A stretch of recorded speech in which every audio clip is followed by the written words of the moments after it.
আমাকে যা বলা হয়েছে চেষ্টা করব বলার জন্য। আল্লাহ যেন আমাদেরকে শোনার এবং বোঝার এবং আমল করার তৌফিক দান করেন। বড় করে কোন আমিন। বন্ধুরা আমার, মা বাবা আমাদের জন্য বড় নেয়ামত, ঠিক কিনা? কত বড় নেয়ামত। হ্যাঁ, অনেক বলতে হিসাব তো করতে পারতেছি না, নাকি? একটা হিসাব আমার কাছে আছে। হিসাবটা হলো, আল্লাহর হাবিব সরকার দো আলম বলেছেন, মা বাবার চেহারার দিকে মায়ার নজরে তাকালে, একবার তাকালে একটা কবুল হজের সওয়াব হয়। আল্লাহু আকবার। এরকম কি আর কোন দিকে তাকালে কবুল হজের সওয়াব হবে? হ্যাঁ, 7-8 লাখ টাকা খরচ হয় এখন হজ করতে। হাবিবের সাহাবী জিজ্ঞেস করেন, ইয়া রাসূলুল্লাহ, আরো বেশি যদি তাকায়? দয়াল নবী উত্তর দিয়েছিলেন, যতবার মা বাবার মায়ার চেহারার দিকে ভালোবাসার নজরে তাকাবে, ততটা কবুল হজের সওয়াব দেওয়া হবে। খুশি না আপনারা? আজকে সেই মা বাবা অবহেলিত, ঠিক কিনা কোন?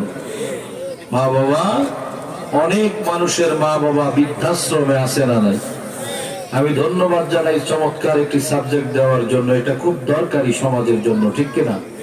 আজকে আমাদের যুবক ভাইয়েরা অনেকেই বোঝা না বোঝার চেষ্টা করে মা বাবাকে কষ্ট দিচ্ছে, কিন্তু চিন্তা করে দেখে না আমাকেও একদিন বাবা হওয়া লাগবে, ঠিক কিনা বলেন? আল্লাহ পাক মা বাবার ব্যাপারে কি বলেছেন কোরআন শরীফে কয়েক জায়গায় আছে। আমি তাদের জন্য দোয়া বিষয়ক একটা আয়াতে কারিমার শেষের দিকের অংশ তেলাওয়াত করেছিলাম। এখানে মা বাবার সম্মানের কথাটাও আছে। অতএব একটু আমার সাথে জবান খুলে পড়ুন, কাজে লাগবে। বিসমিল্লাহির রাহমানির রাহিম। এই দেখেন, দরুদ শরীফের বেলায় আপনাদেরকে একটু বলে কয়ে পড়াইলাম, বিসমিল্লাহর বেলায় এসে আবার রোগ হয়েছে, একটু পড়তে মন চায় না। ও বাবা, বিসমিল্লাহর বরকত আছে না নাই? এই এতগুলো মানুষ কালকে আয়োজন করে আপনারা সবাইকে ডেইলি এরকম বিসমিল্লাহ বলার সুযোগ পাবেন? এই একসাথে বলার মধ্যে বরকত আছে না নাই? আল্লাহ পাকের হাবিব বলেছেন, যেই ব্যক্তি আল্লাহর জিকির একা একা করবে, আল্লাহ তার জিকির একা একা করে। আর যেই ব্যক্তি মজলিস সাজাইয়া আল্লাহর জিকির করে, আল্লাহ পাক তাকে তার চেয়ে উত্তম মজলিস সাজাইয়া তার জিকির করেন। আর এই বিসমিল্লাহ না বললে নয়। বিসমিল্লাহ পড়েন নাই যেহেতু একটু ট্রিটমেন্ট, তো চিকিৎসার দরকার আছে না নাই? ফেরাউনের নাম শুনছেন? হ্যাঁ, ফেরাউন ভালো ছিল না খারাপ ছিল? কত খারাপ! আবু জাহেলের চেয়ে বেশি খারাপ। কারণ আবু জাহেল নিজের খোদা বলে নাই, ফেরাউন নিজের খোদা বলছে। তাফসীরে কবিরের মধ্যে আছে, এই ফেরাউন মুসা আলাইহিস সালামকে বহু জ্বালান জ্বালাইছে, এত জ্বালানো জ্বালাইছে, মুসা আলাইহিস সালাম একদিন না পেরে বললেন, আল্লাহ তুমি ফেরাউনটারে ধ্বংস করে দাও, শেষ করে দাও, হালাক করে দাও। তো আল্লাহ বলেন, মুসা ফেরাউনকে মারবো, তবে ঠিক আছে, নীল নদে নিয়া। কোথায় নিয়া? নীল নদ কোন জায়গায়? ওই তো জানে, নীল নদ মিশরে। তো মুসা আলাইহিস সালাম বললেন, আল্লাহ এটা নীল নদে নিয়ে দিবেন, এখন তো সে বাড়ি আছে, তার রাজ দরবারে আছে, এখানে মেরে দিলে অসুবিধা কি? আল্লাহ বললেন, মুসা সে বড় চালাক, সে বড় চালাক, তাকে ঘরে মারা যাবে না। কেন যাবে না? বলে তার ঘরের, তার রাজ দরবারের উপরে একটা সুন্দর মুকুট তৈরি করে সেখানে লিখে রেখেছে খোদাই করে, বিসমিল্লাহির রহমানির রহিম। আর জোরে কোন? তো আমার আল্লাহ বলেন, মুসা যেই জায়গায় আমার বিসমিল্লাহ লেখা, এই জায়গায় আমি আল্লাহ গজবটা দেই কেমনে? আমি অন্তত এই বিসমিল্লাহর কারণে তার ঘর থেকে ফেরাউনরে বাঁচাইলাম। মারবো নীল নদে, কিন্তু ঘরে না। তাহলে বিসমিল্লাহর কত পাওয়ার, যে বিসমিল্লাহর জন্য ঘর থেকে ফেরাউনও বেঁচে যায়, ঠিক কিনা? আরেকটা কথা বলি, বাদশাহ হেরাক্লিয়াসের নাম শুনেছেন? বুখারী শরীফে যার নাম আছে হেরাকালা। এই বাদশাহ হেরাক্লিয়াস, তার মাথা ব্যথা হয়েছিল, কঠিন মাথা ব্যথা। এই মাথা ব্যথা সারে না, তো দুনিয়ার ডাক্তার কবিরা যদ্দূর দেখানোর দরকার দেখাইয়া শেষ বেশ অনেক ট্রাই করলো, ফেল। এখন সে চিঠি লিখলো ফারুকে আজম হুজুর ওমর ইবনে খাত্তাবের কাছে চিঠি লিখলো, বলে আপনাদের ধর্মে কোনো ট্রিটমেন্ট আছে আমার মাথা ব্যথা ভালো হয়? ফারুকে আজম চিঠি লিখলেন, বাদশা হেরাক্লিয়াস, আমাদের ধর্মে ছোট ছোট ট্রিটমেন্ট আছে মাথা ভালো হয়। তো বললেন তাহলে আমাকে একটু দেন। ফারুকে আজম একটা টুপি বানিয়ে পাঠিয়ে দিলেন। কি পাঠিয়ে দিলেন? বাদশা হেরাক্লিয়াসকে আমার টুপি পরাইয়া ছাড়বে শেষ বেশ। হ্যাঁ, টুপি পরাইয়া ছাড়বে। তাহলে ঠিক আছে, কোনো অসুবিধা নাই। এখন মাথার মধ্যে যেই টুপিটা পরে মাথা ব্যথা চলে যায়, মাথা ব্যথা চলে যায়। আবার যেই টুপি খোলে মাথা ব্যথা শুরু। বাদশা হেরাক্লিয়াস বলে কি একটা বিপদে না পড়লাম, টুপি পরে থাকতে হয় আর এই টুপি খুললে মাথা ব্যথা শুরু হয়। এই টুপির মধ্যে কি আছে? টুপি খুলছে, খুলে টুপির মধ্যে দেখে ভিতরে নকশা করে সুন্দর করে লেখা বিসমিল্লাহির রহমানির, বড় করে কন্যা সুবহানাল্লাহ। এই বিসমিল্লাহ পড়তে কি আর অবহেলা হবে নি? আর বলবো নাকি? হ্যাঁ, আর একটা কই ভাল লাগবো।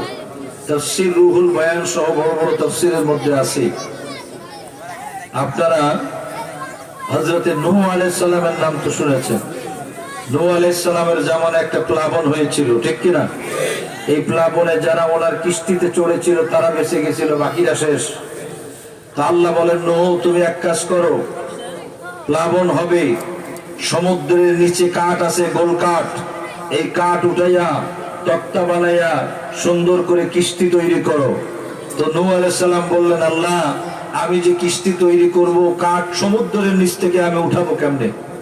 আল্লাহ বললেন, এক কাজ করো, পরামর্শ দেই, উস পালোয়ানকে ডাক দাও। বড় একটা মানুষ আল্লাহ দুনিয়ায় বানিয়েছিলেন, উস পালোয়ান। কই উস পালোয়ান রে ডাক দাও। তো উস পালোয়ান রে নূহ আলাইহিস সালাম ডাকলেন, ডেকে বললেন, উস পালোয়ান আমার একটা কাজ করে দিবি? বলে কি কাজ নবী? কাজ হলো আমার সেই সাগরের নিচে আল্লাহ পাক গোল কাঠ রেখেছেন, এগুলোর উঠাইয়া দিতে হবে। উঠাইয়া দিলে আমি তক্তা বানাবো, একটা কাজ করব, কিস্তি বানাবো। তো উস পালোয়ান বলল হযরতে নূহ আলাইহিস সালামকে, যে আপনি যেহেতু আমাকে কাজের ডিউটি দিয়েছেন, আমারও 3টা দাবি আছে, 3টা দাবি যদি পূরণ করেন আপনার কাঠ সব আমি তুলে দেব। একটু বড় করে কর না বাবা। তো কি দাবি? 1 নম্বর দাবি হলো, আল্লাহ আমারে এত বড় করে বানাইলো, আমারে পেট ভরে কেউ খানা খাওয়াইতে পারে নাই, আপনার কাঠ সব তুলে দিব, আমারে আপনি একটু খানা খাওয়াইতে পারবেন পেট ভরে? তো নূহ আলাইহিস সালাম বলেন, ঠিক আছে, দায়িত্ব নিলাম, খানা খাওয়াবো, পেট ভরে কাঠ তুলে দে। আরো 2টা আছে। কি? আর 1 নম্বর হইল, আল্লাহ তাআলা আমারে এত বড় করে বানাইছে, জীবনে ঘরে শুইতে পারলাম না, আমার একটা ঘর বানায় দিতে হবে যাতে আমি ঘরে শুইতে পারি। আচ্ছা, সেটাও কবুল করলাম। নাম্বার 3, আল্লাহ আমারে এত বড় করে বানাইছে, কোন জায়গায় আরামে দাঁড়াইয়া ডুব দিয়ে একটা গোসল করতে পারি নাই, আমার একটু ডুব দিয়ে গোসল করার মতো জায়গা বানিয়ে দিতে হবে, সেটাও কবুল করলাম। সুবহানাল্লাহ। এখন নূহ আলাইহিস সালাম বললেন যে ঠিক আছে, তুই কাঠ উঠায় লয়ে আয়। কাঠ উঠানোর দায়িত্ব দিয়ে উনি বাড়ি গেলেন। দরবারে যেয়ে বললেন, একটা কাজ করো, আজকে একটু স্পেশাল করে 3টা রুটি বানাও। কয়টা রুটি? এই রুটিটা এত পাতলা হবে এপিট ওপিট যেন দেখা যায়। আর জোরে কর, এত পাতলা রুটি কি হবে, কাজে লাগবে, পাতলা রুটি বানাইতে হবে। পাতলা রুটি বানাইলাম, 3টা বানাবো, ঠিক আছে, এর হালুয়া রুটি ভাজি ইত্যাদি খাবে কি দিয়া? ওটা আমার কাছে আছে। নূহ আলাইহিস সালাম বলেন, সেটা আমার কাছে আছে। এখন 3টা রুটি বানাইছে মেহমানের জন্য। একটা ফ্রিজ আছে না, ফ্রিজ বুঝেন তো, এই হাফ প্লেট, এই ফ্রিজের মধ্যে দিয়া উঠানের মধ্যে রেখে দিছে, আঙ্গিনার মধ্যে। উস পালোয়ান কাঠগুলো সব খামচি মেরে উঠাইয়া দিছে, দিয়ে এসে বলতেছে, কই আমার নাস্তা কই? 1 নম্বর দাবি। নূহ আলাইহিস সালাম বলেন, আসো, তোমার নাস্তা রেডি আছে। এই যে নাস্তা, দেখে তো মেজাজ হট হয়ে গেছে। এই নাস্তা কি আমি নিচে দিব না উপরে দিব? নিঃশ্বাসের মধ্যে দিলে তো চলে যায়, আমার নিঃশ্বাসের ভিতর দিয়ে চলে যায়, আমি মুখে দিব না নাকে দিব? এটা মস্করা করেন। না না না, এটা খাইলে তোমার সাথে আমার চুক্তি হলো, তুমি খাবে, আমি দেব, যতক্ষণ খাইতে পারবে, পেট না ভরা পর্যন্ত আমি দায়িত্ব নিলাম। ঠিক আছে, তাহলে এক কাজ করি। কাজটা কি? কাজ হলো তুমি খাওয়া শুরু করো। তাহলে হালুয়া রুটি এর সাথে কোনো ভাজি কোনো কিছু তো নাই, কি দিয়ে খাইতাম? নূহ আলাইহিস সালাম বলেন আমার কাছে একটা হালুয়া আছে, এটা মুখে মুখে বলতে হয়, তাতে ভিতরে রুটি দিলে মজা হয়। বলে কি? কয় আমার সাথে পড়ো, বিসমিল্লাহির রাহমানির রাহিম। এই দোয়া বিসমিল্লাহ শরীফ পড়ার সাথে সাথে নূহ আলাইহিস সালাম বললেন তুমি বিসমিল্লাহ পড়ে খাওয়া শুরু করো। বিসমিল্লাহ শরীফ পড়ে পাতলা একটা রুটি ধরে মুখের মধ্যে দিল। একটা রুটি খায় আর একটা রুটিতে হাত দিয়ে বলে নূহ নবী, আর ভিতরে যাইতেছে না। একটা এমন হালুয়া দিয়েছেন যেই হালুয়ার কারণে একটা রুটি খাইয়া আমি ফেল হয়ে গেছি। আর খাবি না? কয় না। কইলি যে পেট ভরে খাইতে পারি নাই। আপনি এমন মর্যাদা দেখাইছেন যে এক পাতলা রুটি দিয়া, এক বিসমিল্লাহর হালুয়া দিয়ে আপনি আমার জব্দ করে ফেলেছেন। এবার আস্তে করে উঠে চলে যাচ্ছে। কয় কিরে নূহ, আর বাকি দুইটা দাবি তোর আমি পালন করতে চাইছি, নিবি না? তো নূহ আলাইহিস সালামকে উস পালোয়ান কয় এক বিসমিল্লাহর হালুয়ায় কি করছেন আবার কি করবেন ঠিক নাই জায়গা। বিসমিল্লাহর ক্ষমতা আছে? হ্যাঁ, আমার সাথে একটু বলবেন বাবা। ওই কলমায় বহু আগে একবার আসছিলাম, আশপাশে আসা হয় কিন্তু এই জায়গায় আসি না। তো আমারে আগের থেকে আপনারা বোঝেন না, এই জন্য যেখানে ডিস্টার্ব সেখানে চিকিৎসা করার লোক আমি। দরুদ শরীফে করেছি, বিসমিল্লাহ করলাম, অতএব একটু মহব্বতে পড়তে হবে। বিসমিল্লাহির রাহমানির রাহিম।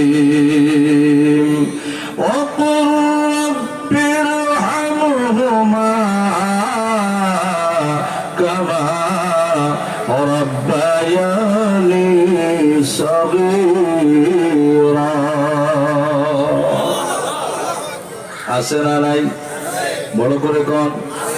সূরা বনী ইসরাইল বা ইসরা 15 পারার মধ্যে আল্লাহ বলেন আমার আদরের বান্দা বান্দীরা রে, তোমরা তোমাদের মা বাবার জন্য কেমন করে দোয়া করবে আমি আল্লাহ সেটাও তোমাদেরকে শিখাইয়া দিলাম। আল্লাহ বলেন কেমন করে দোয়া করবে, দোয়াটাও শিখাইলাম। দুর্ভাগ্যজনক সত্য কথা, আমাদের এই সমাজের মধ্যে একদল আলেম বলে বেড়াচ্ছে মা বাপের জন্য দোয়া করা এটা নাকি সওয়াব রেসানি করা বেদাত। নাউজুবিল্লাহ কইতেন না নাকি? আর একটু জোরে কোন। কিন্তু আল্লাহ বলে তোরা বেদাতের ফতোয়া দিচ্ছ, আমি আল্লাহ তাআলা তোদেরকে ইবাদত বানাইয়া দিলাম। মা বাবার জন্য দোয়া করা আমি আল্লাহ ইবাদত বানাইয়া দিলাম। মা বাবা কত বড় দামি আল্লাহ এখানে শিখিয়ে দিয়েছেন। আমার আল্লাহ হলেন আমাদের রব। আল্লাহ কি? জোরে কোন আল্লাহ কি? আল্লাহ হলেন রব। আল্লাহ ছাড়া কোন রব নাই নাই নাই। কথা বলেন ঠিক কিনা? আল্লাহ ছাড়া কোন রব নাই। একমাত্র রব হলো আল্লাহ ওয়াহদাহু লা শারীকা লাহু লা দিদ্দা লাহু ওয়া লা নিদ্দা লাহু ওয়া লা মিসলা লাহু ওয়া লা শিবহা লাহু ওয়া লা নাযীরা লাহু ওয়া লা মিসালা লাহু। আমার আল্লাহ ছাড়া অন্য কোন রব আমাদের নাই, ঠিক কিনা? আল্লাহই রব, আল্লাহ আমাদের লালন পালনকারী, ঠিক কিনা বাবা? তো রব্বুল আলামিন আল্লাহ তাআলা আমাদের রব। ওই রব তিনি কি বলেন? অকুল কুল তোমরা বলো রব্বির হামহুমা, আয় আল্লাহ তুমি আমার মা বাবার উপর দয়া করো, রহম করো। জোরে কোন সুবহানাল্লাহ। এটা মা বাবার জন্য দোয়া শিখাইলো কি? আরো জোরে কোন। আল্লাহ দোয়া করতে শিখাইলো, দোয়াটাও হয়ে গেল। মা বাবার সম্মানের কথাটাও এখান থেকে নিয়ে আসবো। আল্লাহ বলেন বান্দা রে রব্বির হামহুমা কামা রাব্বায়ানি সাগীরা। আল্লাহ বলেন বান্দারে শোনো, তুমি তোমার মা বাবার জন্য আমার কাছে দোয়া করো, রব্বির হামহুমা বলে দোয়া করো। তাফসীর ইবনে কাসীরের মধ্যে আছে হুজুর আবুল ফেদা হাফেজ আবুল ফেদা ইমাদউদ্দিন রাহমাতুল্লাহ আলাইহি তিনি তাফসীর করেছেন মা বাবার জন্য যখন দোয়া করবা ওই সময় রব্বির হামহুমা এত দূর পর্যন্ত পর্যন্ত বলে আয়াতের মধ্যে অক্ষ নাই, তারপরেও তুমি একটু নীরব হয়ে যাবে, বলবে রব্বির হামহুমা, একটু চুপ করে থাকবা, এরপরে বলবা কামা রব্বায়ানি সগীরা। একটু নীরব থেকে কেন বলবা? তুমি যখন বলবা আল্লাহ আমার মা বাবার উপর তুমি দয়া করো, রহম করো, আল্লাহ তখন তোমাকে ডাক দিয়ে বলবে বান্দারি তোমার মা বাবার জন্য তুমি কতটুকু দয়া চাও, কতটুকু রহম করম তুমি কামনা করো। ওই সময় আল্লাহ তাআলা বললেন বান্দা উত্তর দেবে কামা রব্বায়ানি সগীরা। আয় আল্লাহ ছোটবেলা আমার মা বাবা আমাকে যেমন করে আদর করেছে, লালন পালন করেছে, তেমনি তোমার রহমতের কোলে, রহমতের ছায়া তলে তুমি তাদেরকে তেমন করে লালন পালন করো। বলেন সুবহানাল্লাহ। কামা রব্বায়ানি সগীরা, কবীরা নয়, সগীরা। ছোটবেলা সন্তানের আদর যত্নটা ছোটবেলা যেমন হয়, বড় হলে কি এইভাবে করা যায়? ছোট বাচ্চা দৌড়ে এসে ধরে, আপনি ঘরে যাবেন, দৌড়ে এসে বাবা বাবা করে আপনাকে জড়িয়ে ধরলো, জড়িয়ে ধরে আপনার কোলে উঠে গেল, বাচ্চাটাকে কোলে নিয়ে আদর চুমা দিলেন, বুকের উপর শুয়ে আছেন, বুকের উপর যে উঠলো আদর করে ধরলেন, তাকে মায়া করলেন, ভালোবাসা স্নেহ মমতা দিলেন। এই ছোটবেলার মতো মায়া মমতা বড় হইলে আর দেওয়া যায় না, যায় না, যায় না। এই ছোটবেলার মমতার কথা আল্লাহ বলেন ও আমার আদর বান্দা বান্দিরা তোমাদেরকে আমি আল্লাহ বলে দিলাম, তোমাদেরকে বলে দিলাম তোমরা তোমরা আমার কাছে দোয়া করবা। ছোটবেলা আমাদের মামাকে মা বাবা যেমন করে আদর করেছে, সোহাগ করেছে, মায়া করেছে, কেমন করে তোমার রহমতের করে তুমি তাদেরকে আদর করে লালন পালন করো। বলবেন হুজুর এখানে মা বাবার সম্মানের কথাটা কোন জায়গায়? এই যে রব্বির হামহুমা, এই প্রথম রব হইল আমার আল্লাহ। কি কামা রব্বায়া, রব্বুন থেকে রব্বায়া, রব্বায়া হলো তাসনিয়া, দ্বিবচন বলে বাংলায়। রব্বায়া মানে দুইজন লালন পালনকারী। কে সেই দুইজন লালন পালনকারী? রব থেকে রব্বায়া, রব্বায়া দুইজন লালন পালনকারী হইল মা আর বাবা। বড় করে একবার বলেন না সুবহানাল্লাহ। আল্লাহ বলেন রব। এই রব শব্দটা মা বাবার সম্মানের জন্য আমার আল্লাহ দান করে দিয়েছেন। কামা রব্বায়া, আমার আল্লাহ ছাড়া কিন্তু কোন রব নাই আমাদের, ঠিক কিনা? কিন্তু তোমার মা বাবাও তোমার যে লালন পালন করেছে, আদর মায়া করেছে, সোহাগ করেছে, কত কষ্ট মা বাবা করে, সন্তান বোঝে না, বোঝে না, বোঝে না, মা বাবাকে আঘাত করে, কষ্ট দেয়। আল্লাহ এই আয়াতের আগে বলে দিয়েছেন মা বাবার সাথে কেমন করে কোন ভাষায় কথা বলবা।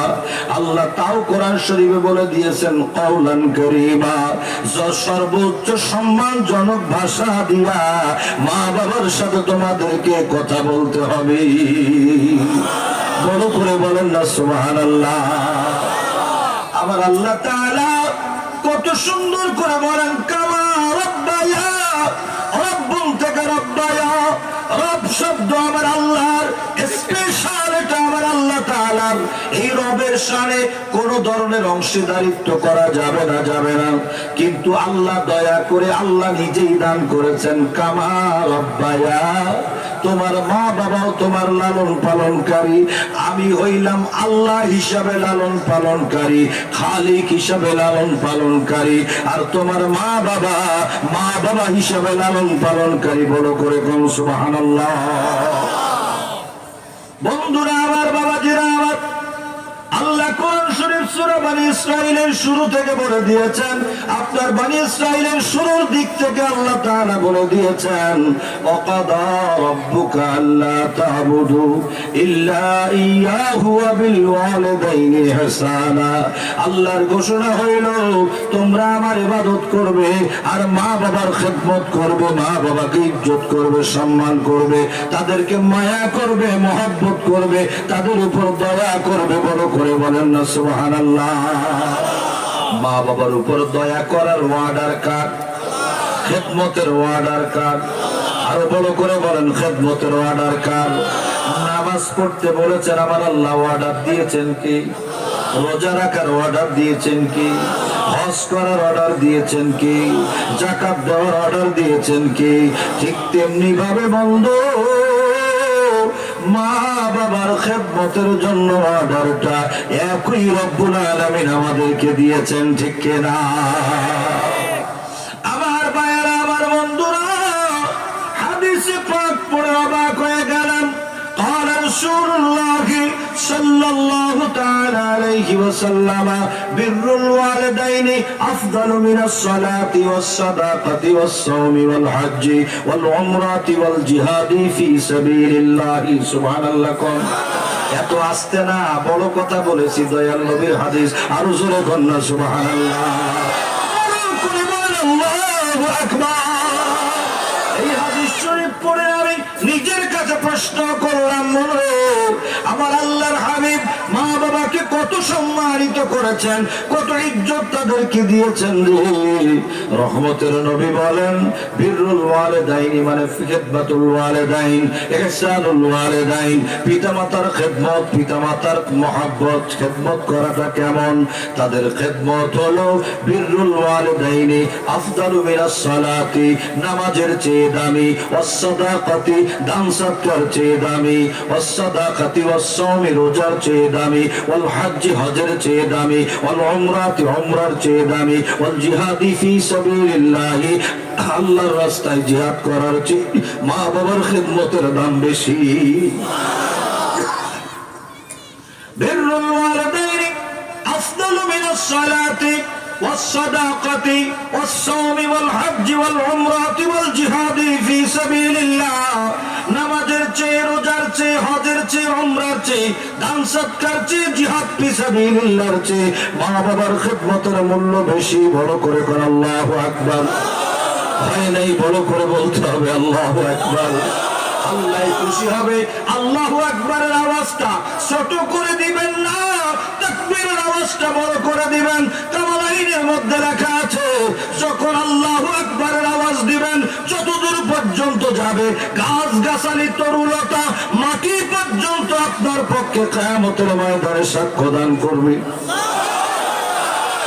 মাটি বলবে আল্লাহ আমি শুনেছি তোমার বান্দার জবান থেকে তোমার তাকবীরের আওয়াজ আমি সাক্ষ্য দিচ্ছি। গাছগাছালি বলবে, তরুলতা বলবে আমরা সাক্ষ্য দিচ্ছি। সাথে সাথে আর একটা কথা মনে পড়ে গেল, যেই জায়গায় আমরা সিজদা করি, নামাজের জন্য সিজদা করি, আমরা নাক কপাল লাগাইয়া সুবহান রাব্বিয়াল আলা বলে মালিকের সিজদা দেই। কথা বলেন ঠিক কিনা? মালিকের সিজদা দিয়ে আসি, এবার ওই জায়গার কথা আর আমাদের মনে থাকে না। কত মসজিদে নামাজ পড়লাম, কত জায়গায় নামাজ পড়লাম, কত ঘরে নামাজ পড়লাম, কত জায়গায় আল্লাহ নামাজ পড়াইলো, ঠিক কিনা? আমরা কিন্তু মনে রাখি না কোন জায়গায় নামাজ পড়ে আসি। কিন্তু হাদিসের কিতাবে পড়ে অবাক হয়ে গেলাম, যেই জায়গায় সিজদা দিয়েছি রে বন্ধু, ওই জায়গার মাটি আমার আপনার মরার পরে 40 দিন পর্যন্ত আল্লাহর দরবারে কাঁদতে থাকে। মাটি, সিজদার মাটি কান্দে আর বলে আল্লাহ আল্লাহ আল্লাহ, তোমার বান্দা আমার উপরে নাক কপাল লাগাইয়া সিজদা করেছে, তোমার তাসবিহ পড়েছে আমি শুনেছি, তাকে তুমি ক্ষমা করে দাও, মাফ করে দাও। 40 দিন পর্যন্ত, একটানা কতদিন? তাহলে কত জায়গার মাটি, কত জায়গার মাটি আমাদের জন্য কাঁদবে। এজন্য আমি মাঝে মাঝে বলি, এক জায়গায় মসজিদে নামাজ পড়তে দাঁড়াইয়া ফরজ নামাজটা এক জায়গায় পড়লেন, একটু সরে যে সুন্নাতটা পড়বেন, আর একটু সরে যে নফলটা পড়লেন, এভাবে নামাজটা পড়বেন। ওই জায়গার মাটি যদি আমাদের পক্ষে সাক্ষ্য দেয়, আল্লাহ তো দয়া করতে পারেন, ঠিক কিনা? তো বলতেছিলাম, বাবা মা বাবা এত বড় দামি, এত দামি নিয়ামত, দামি সম্পদ, তাদের খেদমতের মূল্য, তাদের মহব্বতের মূল্য, তাদের ভালোবাসার মূল্য নামাজের চেয়ে, রোজার চেয়ে, হজের চেয়ে, যাকাতের চেয়ে, দান সৎকার চেয়ে, এমনকি জিহাদ ফি সাবিলিল্লাহর চেয়ে মা বাবার খেদমতের দাম বেশি। আমি তখন চিন্তা করলাম, নামাজের মতো ইবাদতের চেয়ে বলা হলো, হ্যাঁ, এরকম চিন্তা করতে লাগলাম। হঠাৎ করে হাদিসের টিকা বের করে, হাসিয়া বের করে খুঁজতে লাগলাম, কারণটা কি? নামাজের চেয়ে মা বাবার খেদমতের দাম বেশি। এই হাদিস, এটা তো ব্যাখ্যা বোঝার দরকার আছে। নামাজের চেয়ে, রোজার চেয়ে, হজের চেয়ে, যাকাতের চেয়ে, উমরার চেয়ে, দান সৎকার চেয়ে এবং জিহাদ ফি সাবিলিল্লাহর চেয়ে। তখন ওই হাসিয়ার মধ্যে দেখলাম, বন্ধু, লেখা আছে নামাজ আমি পড়লাম, আপনিও পড়লেন, কিন্তু মা বাবার মনে কষ্ট দিয়া। মায়ের মনে, বাবার মনে কষ্ট দিয়া নামাজ পড়তে গেলাম। মা বাবাকে অসন্তুষ্ট করে নামাজ পড়লে ওই নামাজ আমার আল্লাহ কবুল করবে? একটু আস্তে বলতেছেন কেন? জোরে কোন কবুল করবে? মা বাবা অসন্তুষ্ট, আপনি আল্লাহর দরবারে হজ করতে খানায় কাবা সামনে নিয়ে যাও, হবে না, হবে না, হবে না, আমার আল্লাহ কবুল করবে না। কারণ আগে মা বাবার সন্তুষ্টির দরকার আছে না নাই? মা বাবার রেজা, মা বাবার সন্তুষ্টি আগে। মা বাবা সন্তুষ্ট হলে আল্লাহ তাআলা হাদিসের কিতাবের মধ্যে আছে, যদি মা এবং বাবা সারাদিন সারা রাত সন্তানের উপর খুশি থাকে, আল্লাহ তাআলা ওই ব্যক্তির জন্য সারাদিন সারা রাতে আল্লাহর জান্নাতের দুটি জান্নাতের দরজা তার জন্য খুলে দেন। আর যদি মা বাবা অসন্তুষ্ট হয়ে যায়, তাহলে আল্লাহ তাআলা ওই ব্যক্তির জন্য জাহান্নাম, জাহান্নামের দুইটা দরজা খুলে দিয়ে রাখি।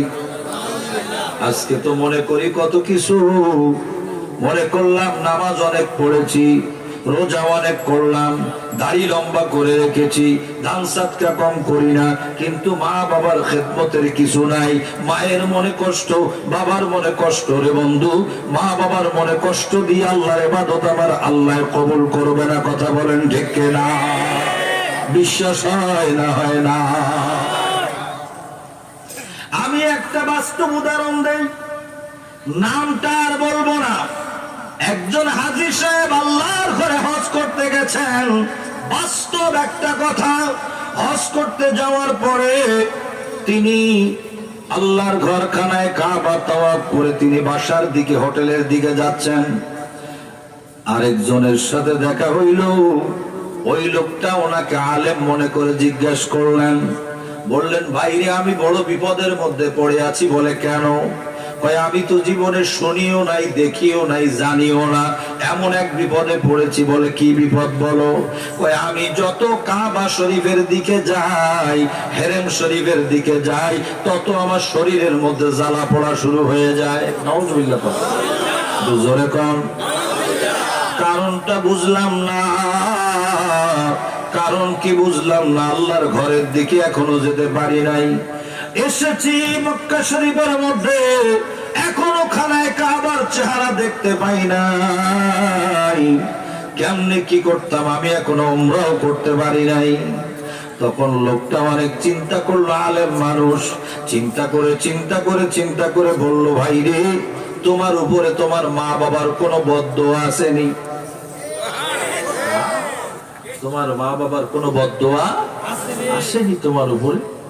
লোকটা হাজী সাহেব বলল, আমি হজ করতে আসার আগে আমার মায়ের সাথে আমার একটু ঝগড়া হয়েছিল।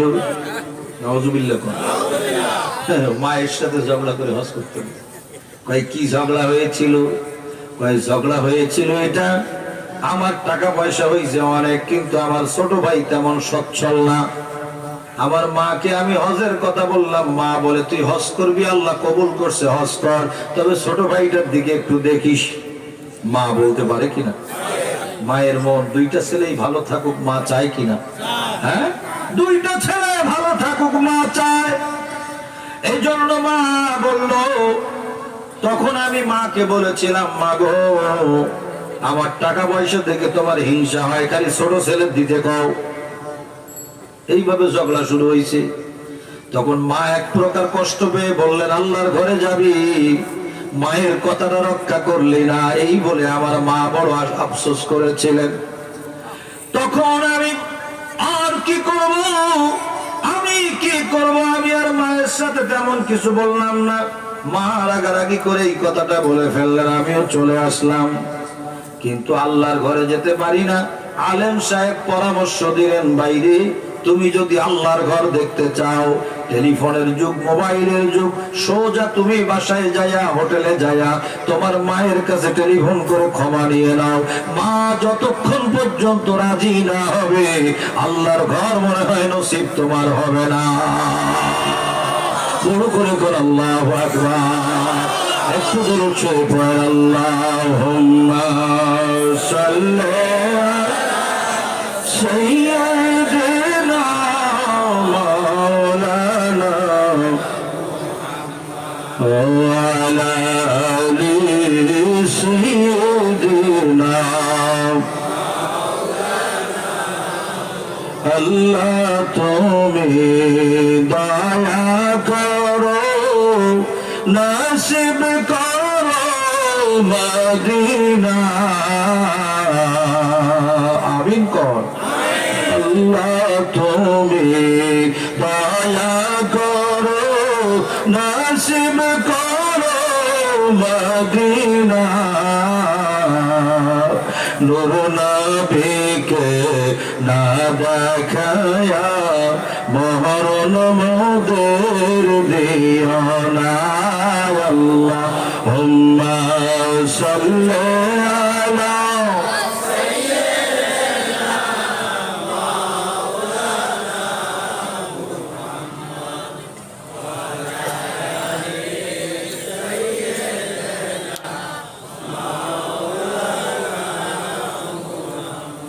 আপনাদের কষ্ট হয়নি বাবা?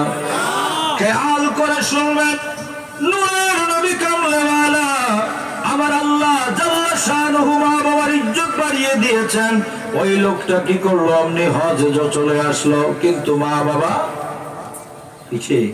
মায়ের অন্তরে কষ্ট, মায়ের অন্তরে কষ্ট দিয়ে এসেছেন। মায়ের অন্তরে কষ্ট দিয়ে আসার পরে ওই লোকটা সোজা আলেম সাহেবের পরামর্শ পেয়ে সোজা চলে গেল বাসায়, চলে গেল হোটেলে, চলে গেল। হোটেলে যাওয়ার পরে বন্ধু, হোটেলে যায় বাসায় টেলিফোন করলো স্ত্রীর কাছে। স্ত্রীকে বললো, আমার মাকে ডাকো, মায়ের সাথে আমার কথা আছে। মাকে ডাক দিল। ডাক দেওয়ার পরে মা যখন আসলো, ও বাবা, এ তো কি বাঘ সিংহের লড়াই, কিন্তু ওয়াশরুম দেশে মারামারি দেখিনি তো কোনো সময়। এই দুইটা দুই জায়গায় বসো, হ্যাঁ মারামারি লাগে, এই সর্বনাশ দেখছেন নেই? আওয়ামী লীগ বিএনপির মতো অবস্থা হয়েছে। কি একটা সবাই না দিলেন ভাই, বাংলাদেশ, সারা বাংলাদেশের সবাই বসে আজকে কোনো লাইন করতে পারছিল, বসে পিছনে খালি তো খালি। এরপরে বসে কোনটা মনে হচ্ছে যেন বসছি একটু উঁচা উঁচা লাগে, মাফের চেয়ে একটু বেশি উঁচা হয়ে গেছে বলে। ওটা তো আমি উঁচা করছি। আমার বন্ধুরা বাবারা মায়ের কাছে টেলিফোন করলো। মা তো মায়ের মন বড় সরল মন, ঠিক কিনা? মা টেলিফোনে কথা বলার জন্য বউ যখন ডাক দিল, বৌমার ডাকে শাশুড়ি চলে আসলো, এসে বলে, এই যে আপনার ছেলে হজ করতে গেছে, আপনার সাথে কথা বলবে। মা তখন একবারে লম্বা একটা নিঃশ্বাস নিয়ে বলে, আমার বাবা, আল্লাহর ঘরে হজ করতে যাইয়া মক্কা শরীফ যাই আমার সাথে কথা বলবে, আমি মাকে কথা বলার জন্য ডাক দিছি, আমি বড় খুশি হয়ে গেছি। সোজা মা টেলিফোন দিল মায়ের কাছে, মা গো তুমি আমারে ক্ষমা করে দাও, তোমার সাথে খারাপ আচরণ করে এসে আমি মা চিনলাম। আল্লাহু আকবার। মা চিনলাম, মা কত বড় নেয়ামত আগে বুঝতে পারি নাই। আল্লাহর সাথে মায়ের সাথে এমন সম্পর্ক এটা আগে বুঝতে পারি নাই। মাগো বলবো পরে, তুমি আমার জন্য আমাকে মাফ করে দিছো কিনা বলো, আমার জন্য দোয়া করো মা, আমি আল্লাহর ঘরে যাব। তুই এখনো আল্লাহর ঘরে যাস নাই? বলে না মা, তুমি দোয়া না করলে যাইতে পারবো না। মা কইল আল্লাহর নামে আল্লাহর ঘরের দিকে বিসমিল্লাহ বলে যাওয়া শুরু করে দে। আমি মা বলছি আল্লাহর ঘরে যাবি, আল্লাহর ঘরে যাইয়া হাজরে আসওয়াদ চুম্বন দিয়ে আমার জন্য দোয়া করবি।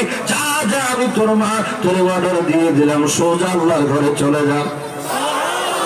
হাজী সাহেব কি করলেন? বাস্তব একটা ঘটনা আপনাদেরকে শুনাইলাম। এখান থেকে 7-8 বছর আগের ঘটনা। হাজী সাহেব সোজা এহরাম পরে রেডি হয়ে এবার চলে গেলেন আল্লাহর ঘরের দিকে। আল্লাহর ঘরের দিকে যায় আর শান্তি লাগে। আগে ছিল আগুনের মতো শরীরে দাও আগুন হয়ে আগুন জ্বলে যেত, আগুনের মতো জ্বলতো, এখন আর আগুন জ্বলে না। এখন দৌড়ানি শুরু করে দিয়েছে, সোজা চলে গেল আল্লাহর ঘরে যায়, খানায় কাবায় যায়, মাতাফের সেহনে যায় তাওয়াফ শুরু করে দিল। দেখলো যে আমার মা বলেছে হাজরে আসওয়াদে যাইয়া চুম্বন দিয়ে দোয়া করতে, আমি হাজরে আসওয়াদে যাব, এখনই যাইয়া তারপরে ওখান থেকে তাওয়াফটা শুরু করতে হয়, তাই করব। মায়ের দোয়া এত ভিড়ের মাঝখান দিয়া সোজা হাজরে আসওয়াদের মধ্যে মায়ের দোয়াই মনে হইল আল্লাহর ফেরেশতারা তারা ঠেলে দিয়ে হাজরে আসওয়াদে নিয়ে গেছে। মায়ের দোয়াই হাজরে আসওয়াদ চুম্বন দিয়া, মায়ের দোয়ার কারণে হাজরে আসওয়াদে চুম্বন দিয়ে তাওয়াফ শুরু করলো। করতে করতে যে আলেম পরামর্শ দিছে তার সাথে আবার দেখা হয়ে গেল। কিরে ভাই, তোমারে না দেখছিলাম তুমি খানায় কাবায় আসতে পারো নাই, তোমার শরীরে জ্বালা ধরে, এখন কেমনে আসতো কেমনে? কয় আপনি যা বলছেন তাই করছি। জড়িয়ে ধরে আলেম রে কান্দে আর বলে, আপনি যদি এই পরামর্শ না দিতেন, এত টাকা পয়সা খরচ করে এত আশা নিয়ে আল্লাহর ঘরে যেতে না পারলে আমি কেমনে মানুষের কাছে মুখ দেখাইতাম, আল্লাহর কাছে কেমনে আমি জবাব দিতাম? আপনি ভালো পরামর্শ দিয়েছেন, আপনি আমাকে এত উপকার করেছেন। আমি সবচেয়ে বেশি বুঝলাম মা বাবা যে কত বড় নেয়ামত। আল্লাহর ঘরে যাইয়া মাকে চিনলাম। ও বন্ধুরা রে আমার, মায়ের মতো নেয়ামত আমরা কিন্তু মাকে চিনি না, বাবাকেও চিনি না।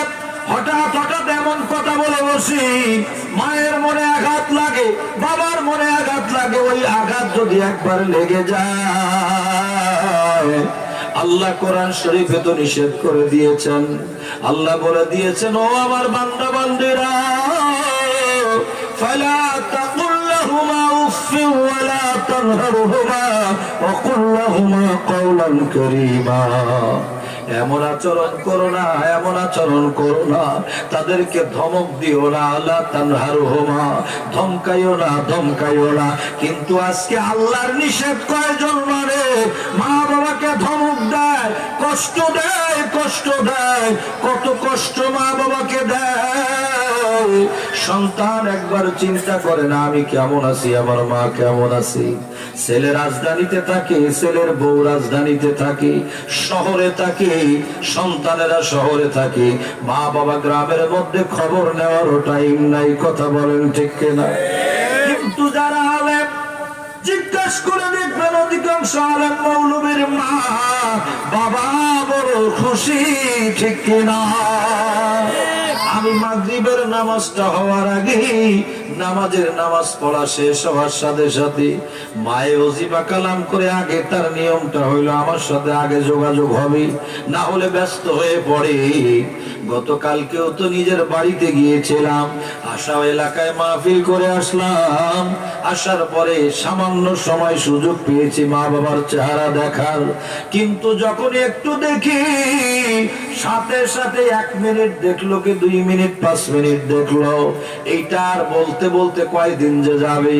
আমারে বলতেছে আজকে যে তোর চোখের দিকে তাকাইয়া দেখলাম তুই কত রাত ঘুমাইস না, এটা ক। হ্যাঁ, বেশ কত বছর আগে এলাকায় মাহফিলে গিয়েছিলাম, শীতের রাত। বাড়ি যাওয়া দেখি রাতের 3টা প্রায়। ওই সময় ওজুর পানি গরম নিয়ে বসে আছে মা। জিজ্ঞাসা করলাম এই রাতে গরম পানি নিয়ে তুমি বসে আছো কেন? তুমি তো ঘুমাইবা, আমার লাগলে আমি বলবো। তুমি ঘুমাইবা, তুমি কেন গরম পানি নিয়ে বসে আছো? মায়ের জবাব দেয়, জানি তুই অজু করবি, কিন্তু অজু করলে গরম পানি ছাড়া এই শীতে অজু করলে তোর তো ঠান্ডা লাগবে। যদি 40-45 বছরের ছেলে ঠান্ডা লাগাটাও মা যদি চিন্তা করে, মা কত বড় নেয়ামত, কথা বলেন ঠিক কিনা? আওয়াজ দিয়ে বলেন আল্লাহু আকবার। আমার দয়াল নবী রাহমাতুল লিল আলামিন, আমার নূরের নবী ইরশাদ ফরমান, ক্বালা রাসূলুল্লাহ সাল্লাল্লাহু তাআলা আলাইহি ওয়াসাল্লাম, হুমা জান্নাতুকা ওয়া নারুকা। তোমার মা, তোমার বাবা তোমার জন্য জান্নাত এবং তোমার জন্য জাহান্নাম। তুমি যদি খেদমত করে সন্তুষ্ট করতে পারো জান্নাত কিনে ফেলবা, আর যদি অসন্তুষ্ট করে ফেলো জাহান্নাম। এই মা বাবার সন্তুষ্টির মধ্যে আল্লাহর জান্নাত রয়েছে, মা বাবার অসন্তুষ্টির মধ্যে আল্লাহর জাহান্নাম রয়েছে। কথা বলেন ঠিক কিনা? তুমি যে আজকে বাহাদুরি করো, বাড়াবাড়ি করো, তোমার মা তোমার বাবা তাদেরকে একটু চিন্তা করো না। তুমি দুনিয়ার সব পারো, মায়ে বাবা 2টা টাকা চাইলে তোমার মাথা গরম হয়ে যায়, ঠিক কিনা? যুবকেরা, মায়ের মনে বাবার মনে আঘাত দিও না, দিও না, দিও না। বন্ধুরা আমার, আল্লাহর হাবিব বাবুল বিররি ওয়াস সিলার মধ্যে হাদিস আছে, বিররুল ওয়ালিদাইন বাবার মধ্যে আল্লাহর হাবিবকে সাহাবী জিজ্ঞাসা করলো, ইয়া রাসূলুল্লাহ, নবী গো, আমি সর্বোচ্চ সুন্দর আচরণ কার সাথে করব? আমার রহমতের নবী বলেন, ক্বালা উম্মুকা, তোমার মা। সুবহানাল্লাহ। আল্লাহর সাহাবী বলেন, ক্বালা সুম্মা মান, তারপরে কার সাথে? দয়াল নবী রাহমাতুল লিল আলামিন বলেন, ক্বালা উম্মুকা। আবার জিজ্ঞাসা করলেন, সুম্মা মান, কার সাথে? আবার রহমতের নবী বলেন, ক্বালা উম্মুকা। 3বার বললেন মায়ের কথা, এরপরে আবুকা, বাবার কথা বলেছেন। বলেন না সুবহানাল্লাহ। 3বার মায়ের কথা, 1বার বাবার কথা বললেন। 1বার আর 3বারের পার্থক্য রয়েছে, কিন্তু মা বাবা সম্মানের দিক থেকে কোনো পার্থক্য করা যাবে? মাকে যেমন সম্মান করবেন, বাবাকে তেমন সম্মান করবেন। মনে রাখতে হবে, মা বাবা যার নাই, ওই ব্যক্তি দুনিয়ার মধ্যে বড় অসহায়, বড় নেয়ামত হারিয়ে ফেলেছে, ঠিক কিনা?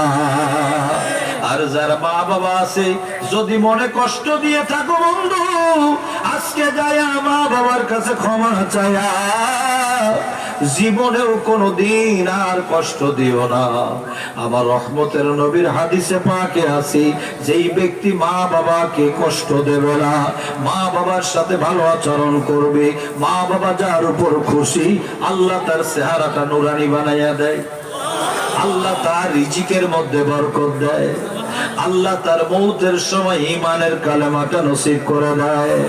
যদি কেউ মা বাবাকে কষ্ট দেয়, ওই ব্যক্তি মরার সময় ঈমানের কালেমাটা পড়তে পারবে না, পারবে না, পারবে না। বড় করে কোন আল্লাহু আকবার। মা বাবাকে কষ্ট দিয়ে যেই ব্যক্তি মরবে, ওই ব্যক্তি মরার সময় তওবা পড়তে পারবে না, কালেমা পড়তে পারবে না, জবানে কালেমা আসবে না, তওবা আসবে আসবে না, অনেক হরে রাম হরে কৃষ্ণ কত কিছু কইতে পারবে, আল্লাহর নাম কিন্তু তার মুখে আসবে না, তওবা আসবে না, কিন্তু আমার আল্লাহর কালেমাও আসবে না। এখন বলে যাই বন্ধুরা, যদি মা বাবাকে কষ্ট দাও কি হবে আগের থেকেই বোঝার দরকার আছে না? না, মা বাবা চলে গেলে মন খারাপ করো, কষ্ট পাইয়া, তখন আর কি লাভ হবে? তখন আর লাভ হবে না। আগের থেকে প্রস্তুতি নাও যে আমার মা আমার বাবা, তাদেরকে কোনো ধরনের কষ্ট দেওয়া যাবে না। বন্ধুরা আমার, কোন একটা গল্প আমি পড়েছিলাম, আপনাদেরকে একটু শোনাই। একজন মাকে একটা ছেলে যে বলতেছে, মা গো, আমি তোমার হক আদায় করতে চাই। কি করতে চাই বলেন না? কি করতে চাই? মা, তোমার হক আদায় করতে চাই। বলে, কেমনে হক আদায় করবা? বলে, তুমি যা বলবা তাই করব, তোমার হকই আদায় করব। কিন্তু মা বাবার এক ফোঁটা দুধের হক আদায় করার মতো ক্ষমতা সন্তানের নাই, ঠিক কিনা বলেন? এক ফোঁটা দুধের হক আদায় করার ক্ষমতা সন্তানের নাই। বড় করে বলেন আল্লাহু আকবার।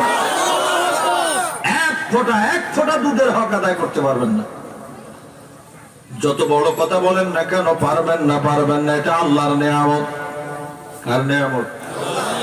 ছেলে যখন মাকে বারবার বলতেছে, মা আমি হক আদায় করার চেষ্টা করব, তখন মা একটা পরিষ্কার বুদ্ধি বের করলেন সন্তানকে বোঝাবার জন্য। সন্তান, তুমি যেহেতু আমার হক আদায় করতে চাও, বেশি কিছু লাগবে না, আমার জন্য তুমি একটা পাকা কলা কিনে নিয়ে আসো। নিয়ে আসো পাকা, বলেন না, একটা কলা। মা বলতেছে, ছেলে বলতেছে, মা তোমার হক আদায় করতে একটা কলা দিলে হবে? আরে ব্যস্ত হইও না, কলাটা নিয়ে আসো, সোজা নিয়ে আসো, যাও। বাজারে গেল, সুন্দর দেখে কলা কিনলো, পাকা কলা কিনলো, পাকা কলা নিয়ে গেল, মায়ের হক আদায় করবে।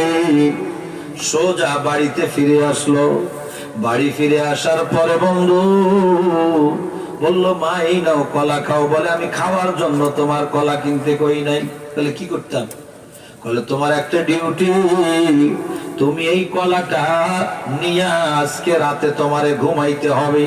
তুমি যে আমি মায়ের হক আদায় করতে পারবা কিনা এটা পরীক্ষা নেওয়ার জন্য একটা পাকা কলা তোমার কিনতে বলছি। তাহলে কি করতাম? বলে, আজকে রাতে ঘুমাবার সময় তুমি চিত হইয়া ঘুমাবে, আর বুকের মধ্যে এই কলাটা তোমার আমি রেখে দিয়ে আসবো। সকালবেলা ওই কলাটা আমি ফেরত নেব। সকালবেলা কলাটা ফেরত নেব। ছেলে বলল, ঠিক আছে। এটা আবার কি ব্যাপার? কি পরীক্ষা তুমি নিবা? নাও মা। আর সকাল রাতের বেলা ছেলে ঘুমিয়েছে, মা কলাটা ছেলের বুকের উপরে দিয়ে আসছে। বুকের উপর দিয়ে আসার পরে ওই ছেলে ঘুমিয়ে গেছে, ঘুমের ঘরে কাত হয়েছে। হওয়ার পরে কলাটা পড়ে গেছে, আর একবার কাত হয়ে গেছে, কলাটা শহীদ হয়ে গেছে। বুঝেন তো? কলা আসেনি, কলা কি হয়ে গেছে? ভর্তা। কলা ভর্তা হয়ে গেছে। কলা ভর্তা হয়ে গেছে, কলার কাম শেষ। পাকা কলা, কাঁচা হইলে তো কদ্দুর। পাকা কলার উপরে শরীরের চাপ পড়ে কলাটা একবারে নিষ্পেষিত হয়ে গেছে।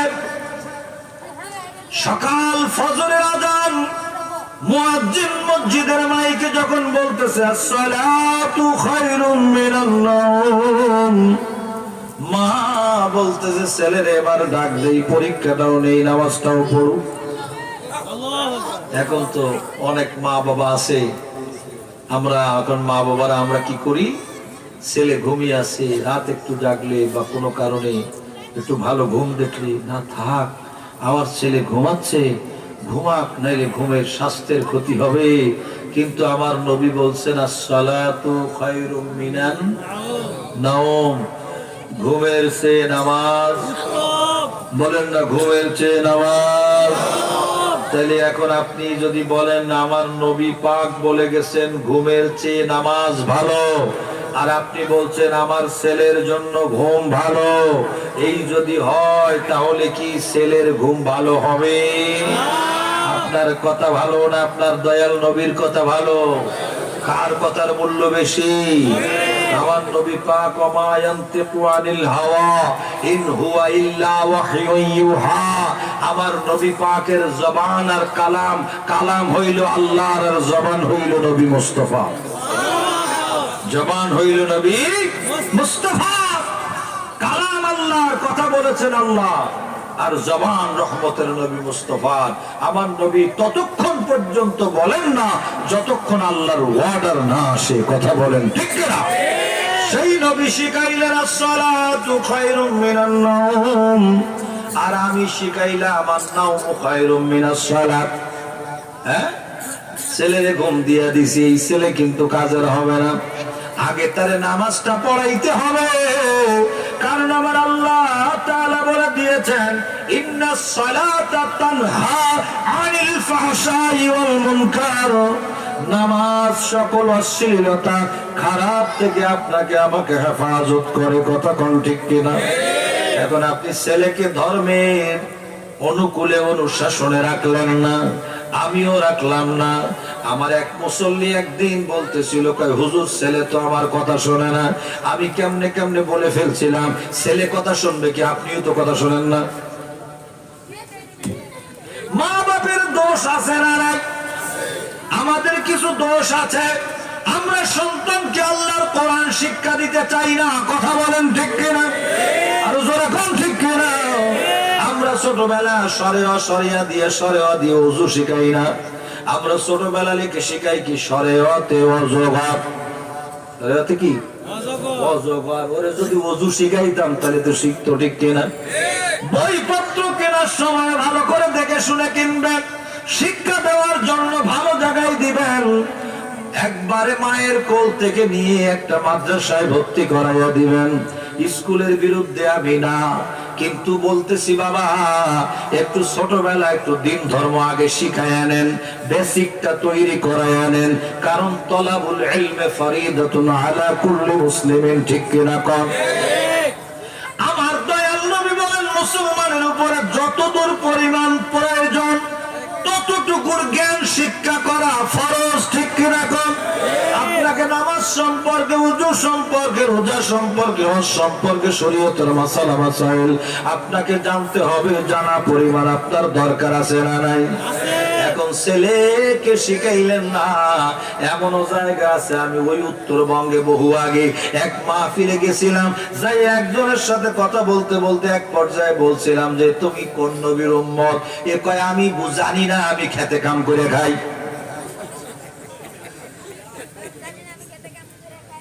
খেতে কাম করে খাই, কোন নবীর উম্মত জানে না? বেড়া খেতে কাম করে খাই, আমি খেতে কাম করে খাই।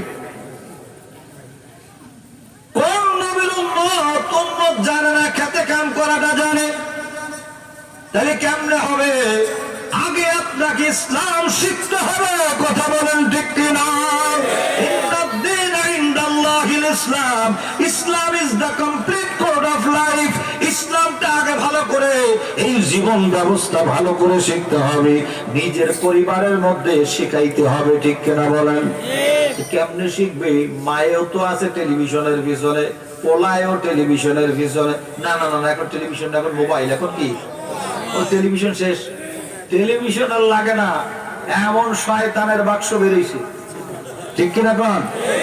এমন শয়তানের বাক্স, এর ভিতরে দুনিয়ার সব পাওয়া যায়। হ্যাঁ, আমি আমার এই ছাত্রটারে কইতেছি, আস্তে আস্তে এরা বারবার ফোন দিচ্ছে, বালুগাঁও কদ্দূর দেখো তো। বেরিয়ে গেছে বালুগাঁও 6 কিলোমিটার বাকি আছে। কয় কিলো? মোবাইলে কয়ে দিচ্ছে বালুগাঁও 6 কিলোমিটার বাকি আছে, মোবাইলে কয়। এখানে বসে আপনার কোন জায়গায় দেখার দরকার, আপনি খালি টিপ দিবেন, টিপ টিপ। তবে এখন কি হয়েছে জানেন, আমার বড় আফসোস লাগে, মানুষ কবরে লাশ নামাইতেছে, লাশ নামাই দিয়ে হ্যাঁ করে একটা ছবি তুলে নেয়, কবরে লাশ নামাইতে যায় ছবি উঠায়, ক্যামেরা শো অফ হয়ে গেছে। দিন ধর্ম এখন মুখে মুখে মুখে মুখে। ওই ভারতের এক কবির কথা মনে পড়ে গেল। এক কবি ভারতে গেছে ভ্রমণের জন্য। ভারতে যাওয়ার পরে কবি খুঁজতেছে মুসলমান হোটেল, খুঁজতেছে যে মুসলিম হোটেল একটু খাবো, সব তো হিন্দু হোটেল ইন্ডিয়া। এখন খুঁজে খুঁজে একটা মুসলিম হোটেল পেয়েছে, সাইনবোর্ডে লেখা আছে ইসলামিয়া মুসলিম হোটেল। ইসলামিয়া কয় না, ইসলামিয়া মুসলিম হোটেল। এটা দেখে কবির ভালো লাগছে, পেয়ে গেছি ইসলামিয়া মুসলিম হোটেল, এখন আমি ভালো করে খাবো খাবো খাবো। এখন ইসলামিয়া মুসলিম হোটেলের মধ্যে প্রবেশ করে দেখে হায় হায়, ভিতরে সবাই টেবিলের উপরে উইশ করে মদ খায়। মদ খায়, কি খায়? মদ পান করে। দেখে কবির মন খারাপ, কি দেখলাম?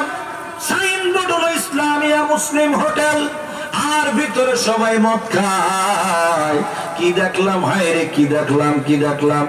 তওবা পড়তে পড়তে বের হয়ে কয়, কবি মানুষ তো কি আর করবো, 2 লাইন কবিতা লিখে লাই।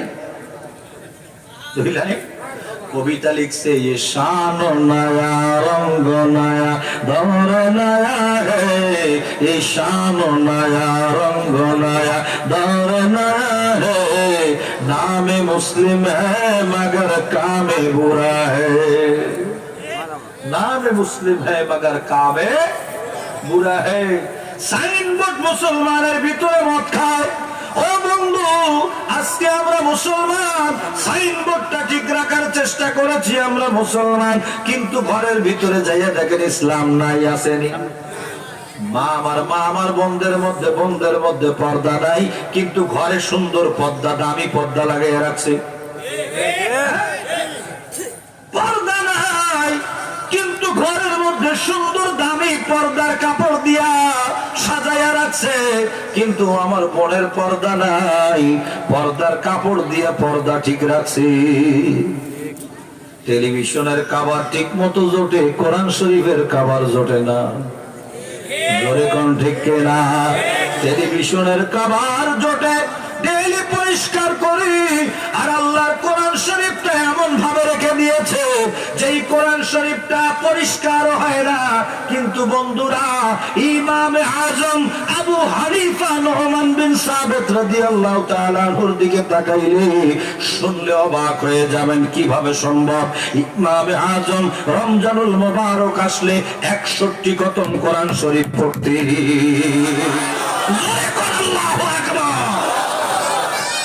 কত কত?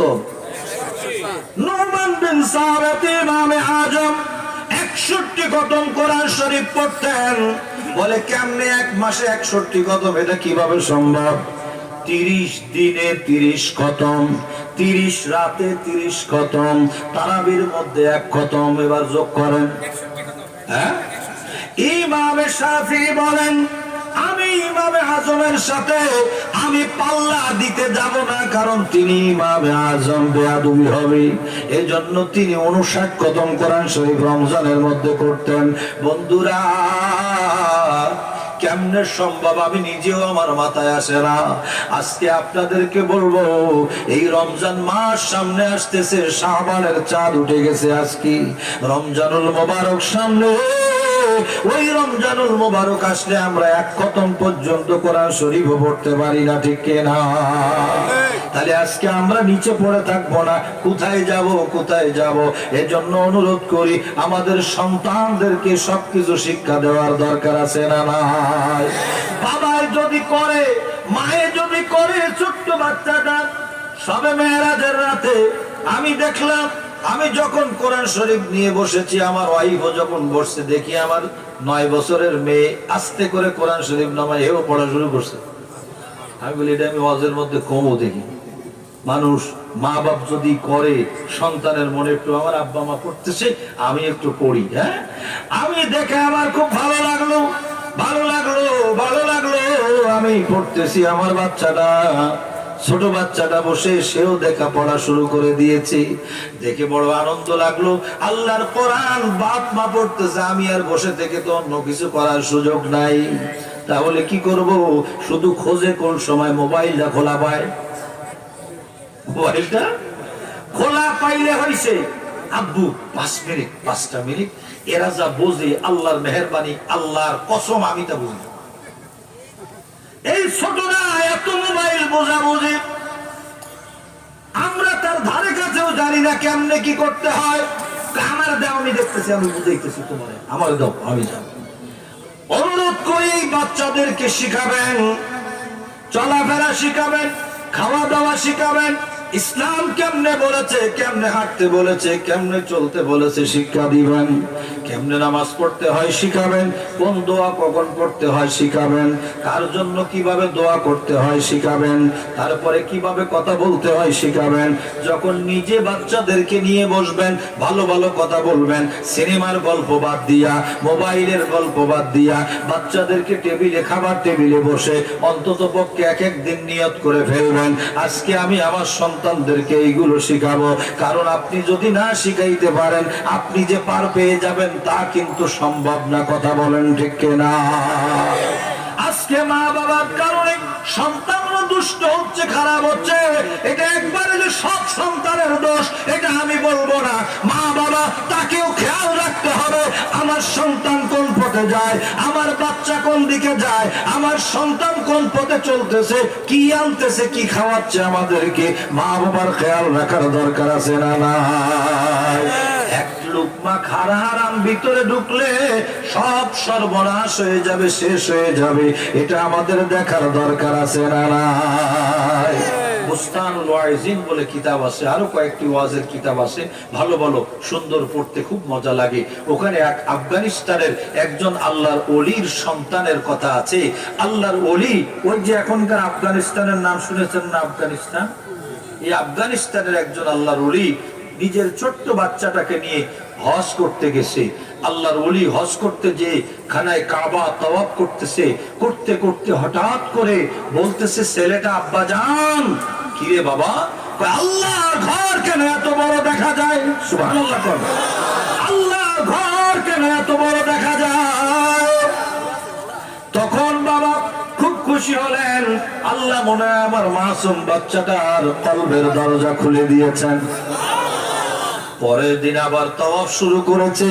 শুরু করার পরে পরের দিন তাওয়াফ করতে করতে ছেলেটা বলল, আব্বা জান, গতকালকের মতো আজকে আল্লাহর ঘরটা বড় দেখা যায় না, আজকে এত ছোট দেখা যায় কেন?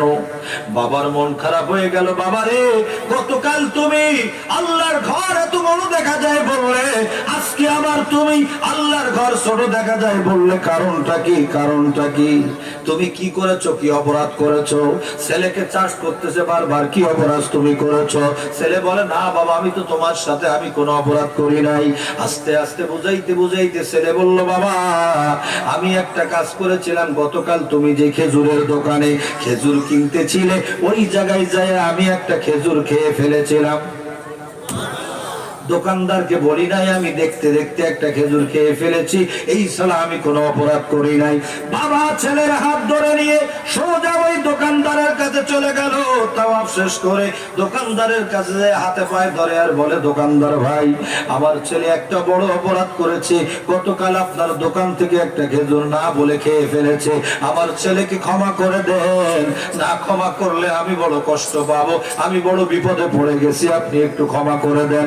দোকানদার বলে, হাজী সাহেব, আপনার কি মাথা খারাপ? ছোট একটা বাচ্চা একটা খেজুর খেয়ে ফেলেছে, এটা আবার মাপ চাওয়ার কি আছে? আমাদের দোকানে আসে কত মানুষ তো খেজুর খায়, আমরাও দেই, সবাই খায়। কয় না, আমার বাচ্চারা না বলে খেয়েছে, এটাই তার অপরাধ। বারবার বলার পরে বললেন, হ্যাঁ ঠিক আছে, আপনি যেহেতু বারবার বলছেন, আপনার ছেলেকে আমি মাফ করে দিলাম, মাফ করে দিলাম। এবার চলছে আবার তাওয়াফের জন্য। কয়েক চক্কর দেওয়ার পরে ছেলে বলে, আব্বা জান, গতকালকের মতো আবার আল্লাহর ঘরটা অনেক বড় দেখা যায়।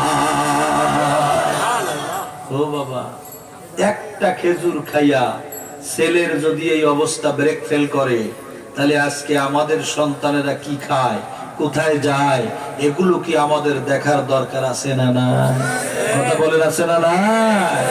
বন্ধুরা, এগুলো খেয়াল রাখবেন, খেয়াল রাখবেন, ভালো করে মনে রাখবেন। সন্তানকে সব সময় নজর রাখবেন, কোন দিকে যায়, কি করে না করে, সবকিছু অবজার্ভ করবেন এবং সমস্ত সবকিছুর হিসাব নেবেন। তাদেরকে আদর করবেন, শাসন করবেন, মায়া করবেন, সবটাই করে সন্তানকে চেষ্টা করবেন একটা মানুষের মতো মানুষ গড়ার, এবং সাথে সাথে যেন ধর্মীয় চিন্তা চেতনা তার মধ্যে, তার ওর ভিতরে থাকে, ঠিক কিনা? একজন প্রকৃত মুসলিম হচ্ছে কিনা, ইমানদার হচ্ছে কিনা, আল্লাহকে মানে কিনা, ভয় পায় কিনা, আল্লাহর হাবিবকে মানে কিনা, ভয় পায় কিনা। এইরকম করে চলতে গেলে নিজেকেও সুন্দরভাবে চলার চেষ্টা করতে হবে, ঠিক কিনা? ছেলে মেয়ের সামনে মিথ্যা কথা বললে কিন্তু ছেলে মেয়েও শিখবে, আছে না? এখন কি করে জানেন, একজন ফোন দিছে, টাকা পায়, ফোন দিছে, ভাই আপনি কোন জায়গায়, আপনার ছেলের সামনে আপনি বলতেছেন কি আমি অমুক জায়গায়, আসলে সে বাসায়। এরকম হয় কিনা? আমার ভাইরা, আপনারা যারা এসেছেন, জায়গা তো হচ্ছে না, এত ছোট প্যান্ডেল করছেন কেন? হ্যাঁ, আর আপনারা এখন অত গরম পড়ে নাই, হালকা পাতলা শীত আছে, আপনারা একটু আগায় আগায় বসেন, একটু জিকির করতে করতে আসেন। লা ইলাহা আগান ইল্লাল্লাহ, লা ইলাহা, হয় না? একটু মহব্বতে করেন বাবা, আল্লাহর জিকির, আমার জিকির তো না। লা ইলাহা আগান আগান ইল্লাল্লাহ, লা ইলাহা لا حسبي ربي جل الله ما في قلبي غير الله نور محمد صلى الله لا إله সবাই বলো লা ইলাহা ইল্লাল্লাহ, লা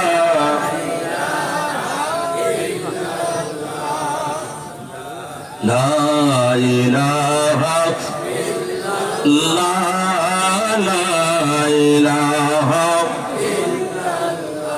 আসমান বলে এক আল্লাহ, জমিন বলে এক আল্লাহ, আসমান বলে এক আল্লাহ, জমিন বলে এক আল্লাহ, আমরা বলি এক আল্লাহ, লা ইলাহা ইল্লাল্লাহ, লা ইলাহা ইল্লাল্লাহ, লা ইলাহা কোন মাকামে হ্যায় আল্লাহ, দোনো জাহাঁ में है अल्लाह, जिस मौजा में है अल्लाह, ला इलाहा इल्लल्लाह, बोलो ला इलाहा इल्लल्लाह, ला इलाहा ला इलाहा इल्लल्लाह মুহাম্মাদুর রাসূলুল্লাহ সাল্লাল্লাহু তাআলা আলাইহি ওয়া আলিহি ওয়াসাল্লাম। বড় করে কোন মারহাবা। বন্ধুরা আমার, এজন্য আপনাদেরকে বলবো, প্রত্যেকটা কাজে সন্তানদের খবর রাখবেন, নিজেকে পরেশ করবেন, ঠিক মতো নিজে নামাজগুলো আদায় করবেন, নিজে সত্য কথা বলার চেষ্টা করতে হবে, নিজে স্বামী স্ত্রী ভালো ব্যবহার করার চেষ্টা করতে হবে। সন্তানদের সামনে গালিগালাজ বেশি একটা করতে যাইয়েন না, কারণ সন্তান শিখবে, শিখে আবার সে নিজে বলবে, বাবা তুমি তো গালি দিয়েছো, ঠিক কিনা বলেন? তুমি তো খারাপ ব্যবহার করো, আমি কেন করবো না? এজন্য বাচ্চাদের সামনে নিজে একটা লুঙ্গি, একটা কাপড় পরিধান করতে গেলেও সাবধানে করবেন, যাতে করে সন্তানও সেটা শিখে যে আমার বাবা একটা কাপড় চেঞ্জ করতে গেলেও সেটা অত্যন্ত খেয়ালের সাথে করেন। মা বাবা থেকে সন্তান শিখবে, এই আচরণ শিক্ষা দেওয়ার দায়িত্ব মা বাবার আছে না নাই? এখন আস্তে আস্তে আমরা ভুল করেছি, ভুল করার কারণে আমার সন্তান শিখলো না, সেও আস্তে আস্তে খারাপ হয়ে গেল। খারাপ হয়ে যাওয়ার পরে কিন্তু আর তখন বড় হয়ে গেলে, শক্ত হয়ে গেলে কিন্তু কাদা থাকতে ওইটারে জাতা বানানো যায় নরম থাকতে, বড় হয়ে গেলে শক্ত হয়ে গেলে আর কিছু করা যাবে না, ঠিক কিনা? পাকা কলার কথা মনে আসেনি? হ্যাঁ, মা বলল, খেয়াল আছে তো? মা বলল, ছেলে রে তোমার এবার ডাক দেই ফজরের নামাজ, মুয়াজ্জিন হাইয়া আলাস সালাহ হাইয়া আলাল ফালাহ আসসালাতু খায়রুম মিনান নাওম বলে যখন আযান শুরু করেছে, মা সন্তানের দরজার সামনে যায়া নক করে, বাবা ওঠো, বাবা ওঠো, আব্দুল্লাহ ওঠো, নামাজ পড়তে হবে, আযান হয়ে গেছে, এখন নামাজ পড়তে হবে, আযান হয়ে গেছে, নামাজ পড়তে ওঠো, আর কলাটা আমারে ফেরত দাও, কলাটা আমারে ফেরত দাও, কলাটা আমারে ফেরত দাও। এখন সন্তান মায়ের ডাকে সন্তানের ঘুম ভেঙে গেল। যাওয়ার পরে মা যখন ডাক দিলেন, ঘুম ভেঙে উঠে বসবে আর কলাটা খুঁজতেছে, দেখে কলা তো নাই। আস্তা কলা বুকের উপর নিয়ে শুয়েছিল। ওই কলাটা যখন কাত হয়েছে, সাথে সাথে শরীরের চাপে নষ্ট হয়ে গেছে, নিষ্পেষিত হয়ে গেছে, কলার কাজ শেষ। এখন আস্তে করে শরমে শরমে মাকে বলে, মা নামাজ পড়বো, সব ঠিক আছে, উঠলাম, কিন্তু কলা তো নাই। কেন? তোমার না কথা ছিল এই কলা সকালে আমাকে অক্ষত অবস্থায় ফেরত দিতে হবে? হ্যাঁ, কলা ফেরত দিতে হবে, তুমি দিতে পারলে না, অক্ষত অবস্থায় না, কলা তো নষ্ট করে ফেলেছ। এই একটা কলা এক রাত পাহারা দিতে দিলাম, নষ্ট করে ফেলেছ, আর তুমি বলছো আমার হক আদায় করবা। কথা বুঝছেন তো? আমাকে বলেছো তুমি হক আদায় করবা, কখনো সম্ভব না, কখনো সম্ভব না। হক আদায় করবা কেমনে? এই পাকা কলার মতো তোমার শরীরটা যখন নরম ছিল, ওই সময় আমি মা তোমাকে আমার বুকের উপরে করে নিয়ে ঘুমিয়েছিলাম। আল্লাহু আকবার, জোরে হবে। ওই নরম কলাটা বুকের উপর নিয়ে আমি ঘুমিয়ে তোমাকে ঘুমাইতে দিলাম, এক রাত পারলা না। আর তোমার নরম শরীরটা নিয়ে দুনিয়াতে যখন এসেছো, শরীরটা তোমার নরম কলা, পাকা কলার মতো নরম, হাড় হাড্ডিও নরম। বুকের উপর রেখেছি, একবার নিচে রেখেছি, একবার বুকের উপর রেখেছি, এই করে রাত কাটিয়েছি। আস্তে আস্তে পাল্টে পাল্টে বড় করে দিয়েছি, কিন্তু তোমাকে আমি সামান্য পরিমাণ আঘাত আমি মা তোমার শরীরের মধ্যে দেই নাই, ঠিক কিনা? তোমার শরীরের মধ্যে বিন্দু মাত্র আঘাত আমি লাগতে দেই নাই, আমি তোমাকে বিন্দু মাত্র আঘাত দেই নাই। তাহলে আমি এত কেয়ার নিয়ে তোমাকে মানুষ করলাম, আর তুমি একটা রাত একটা কলা, পাকা কলা সামলাইতে পারলা না, তুমি আবার আমার হক কেমনে আদায় করবা? ছেলে মায়ের পায়ে পড়ে বলে, মা এমন এক উদাহরণ তুমি দিয়েছো পাকা কলা দিয়া, আমি বুঝলাম যে মায়ের হক কিয়ামত পর্যন্ত কোন সন্তান আদায় করতে পারবে না। কথা বলেন ঠিক কিনা? বন্ধুরা আমার, সেই মা সেই বাবা সকালবেলা ভোর সকালে বের হয়ে যায়, কেউ রাতের বেলা বের হয়ে যায়। আমরা সারা বাংলাদেশে মাহফিল করে রাজধানীতে যখন ঢুকি, 3টা বাজে 4টা বাজে, তখন দেখি মানুষ বাজার, আমাদের এলাকার বাজারের যারা, তারা তরকারি নিয়ে কারণ বাজারে যায়, ওখান থেকে রাতের গভীরে তরকারি নিয়ে দোকানে নিয়ে যায়। রাতের বেলা কখন ঘুমাইলো, দিনের বেলা কখন ঘুমাইলো, রিক্সাওয়ালা বাবা রাতের বেলা দিনের বেলা কত কষ্ট করলো, রাতের বেলা কত কষ্ট করে। এমন রাতের গভীরে একজন রিক্সা চালায়, একজন জিজ্ঞাসা করতে যে, ভাই রে তুমি যে রাতের বেলা রিক্সা চালাইতেছ, রিক্সা চালাও, তুমি এত রাতে কি ঘুমাও না? কয় আমার সংসারটা একটু বড়, দিনের বেলা শুধু রিক্সা চালাইলে সংসার চলে না, তাই রাতের বেলা আমি রিক্সা চালাই যাতে আমার সংসারটা ভালো রকম চলে। কত কষ্ট বাবাই করে, কত কষ্ট করে, সন্তানের শরীরের মধ্যে কষ্ট লাগতে দেয় না। ওই সন্তান বাবা মাকে বৃদ্ধাশ্রমে নিয়ে যায়। কথা বলেন ঠিক কিনা? আয় আল্লাহ, কোথায় আমরা, কোথায়? কত বড় নেয়ামত মা বাবা কি দিয়ে বোঝায়? একজন সাহাবী আমার দয়াল নবীর দরবারে হাজিরি দিয়েছে, মায়ার নবীর দরবারে হাজিরি দিয়েছে। আমার দয়াল নবীকে যে বলে, ইয়া রাসূলুল্লাহ, নবী গো আমি একটা মান্নত করেছি। কি করেছি বলেন না? আপনারা মান্নত বোঝেন তো? হ্যাঁ, আমি একটা মান্নত করেছি। বলে কি মান্নত করেছো? কয় আমি মান্নত করেছি আল্লাহ আমার এই কাজটা যদি হয়ে যায় তাহলে আমি তোমার জান্নাতের দরওয়াজার নিচের চৌকাঠে একবার উপরের চৌকাঠে একবার চুমা লাগাইয়া দিব। বড় করে কন্যা সুবহানাল্লাহ। মান্যতটা করে ফেলেছি, কিন্তু আল্লাহ আমার কাজটা কমপ্লিট করে দিয়েছেন, কামিয়াব হয়েছি, আমার কাজটা পূর্ণ হয়েছে। এখন আমি কি করব? আমি মান্যত যে করে ফেলেছি আল্লাহর জান্নাতের উপরের চৌকাঠে নিচের চৌকাঠে চুমা দেব।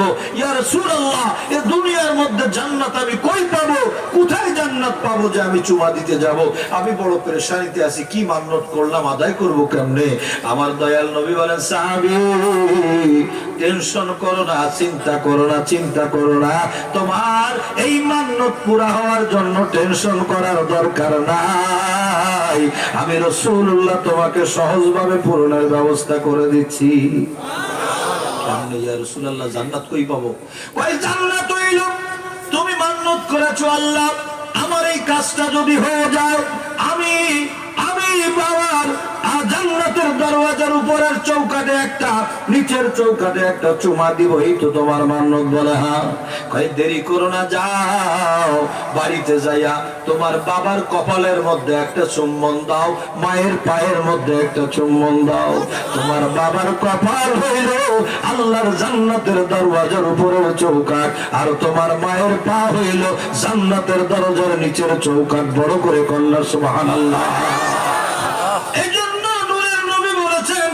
রাসূলুল্লাহ সাল্লাল্লাহু তাআলা আলাইহি ওয়াসাল্লাম ইন্নাল জান্নাতা তাহতা আকদামিল উম্মাহাত।